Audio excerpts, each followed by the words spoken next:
50-60% code AI দিয়ে লেখা হয় এখন। 50-60% ওয়েবসাইটের কপি এআই দিয়ে লেখা হয়।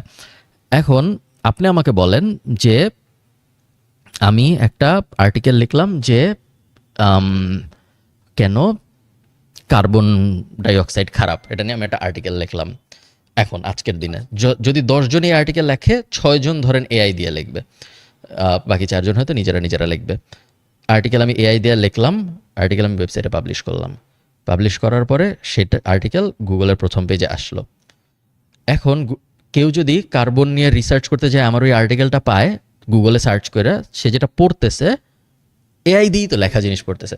সো এআই দিয়ে লেখা জিনিসই সে যখন পড়বে, তখন সে গুগলের মধ্যে যায় সার্চ দিয়ে 10টা লিঙ্ক আসবে, ওখান থেকে খুঁজে বের করে এআই দিয়ে লেখা সে কেন পড়বে, যখন সে ডাইরেক্ট গুগলেরই একটা প্রোডাক্ট আছে জেমিনাই, যেখানে সে ডাইরেক্ট যায় জিজ্ঞেস করতে পারে। এটা তো লজিক্যাল সেন্স মেক করে না। এবং এই কারণেই আমরা দেখতেছি যে এখন গুগল নিজেই বুঝছে যে না, আমার প্রথমে এআই ওভারভিউ, এরপরে বলছে যে না, এআই ওভারভিউ হলে আলাদা পেজই লাগবে যেটার ভিতরে খালি এআই থাকবে। সো এখন এআই ফার্স্ট একটা পেজ আসতেছে যেটা অল সার্চের এক স্টেপ আগে আসবে।